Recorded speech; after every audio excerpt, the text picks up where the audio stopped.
তো আজকে সারাদিন কি করলাম তাই কিন্তু তোমাদের সাথে শেয়ার করবো। সো হ্যালো এভরিওয়ান, আসসালামু আলাইকুম, welcome to my another blog. So সবাইকে রমজান মুবারক। তোমরা সবাই কেমন আছো? আশা করি ভালো আছো। তো আজকে কিন্তু ছাদে এসে একটু ভিউটা এনজয় করছিলাম, কারণ আজকে কিন্তু আমরা মার্কেটে ইফতার করবো, সেজন্য ইফতার বানানোর কোনো টেনশন নাই। তো এই জায়গাটা দেখো, খুবই সুন্দর ছিল দৃশ্যটা, আর আমি আবার এখানে ছায়া দেখে ঢং দেখাচ্ছিলাম।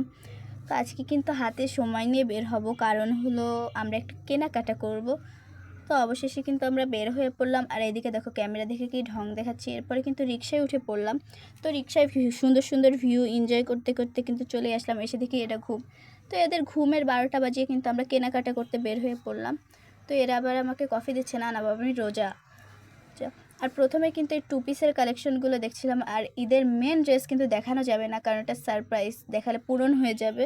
তো এখানে দেখো মার্কেটটা কিন্তু অনেক সুন্দর করে সাজিয়ে রাখছিল, তাই না? তো এখানে আমি আবার আয়নার সামনে ঢং দেখাচ্ছিলাম। আর এরপরে কিন্তু দেখো এইটা নিব নাকি এইটা নিব, আমি কনফিউজ হয়ে গেছিলাম। তো লাস্টে কিন্তু এটাই নিয়েছিলাম।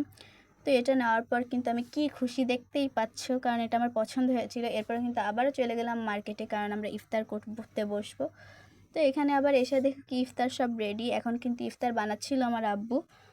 তা এরপরে দেখো সবাই ইফতার বানানো শেষ, এখন সবাই ইফতার খাওয়ার জন্য বসে আছে আজানের অপেক্ষায়। তো আজকে ব্লগটা কিন্তু এই পর্যন্ত। আল্লাহ হাফেজ, টাটা।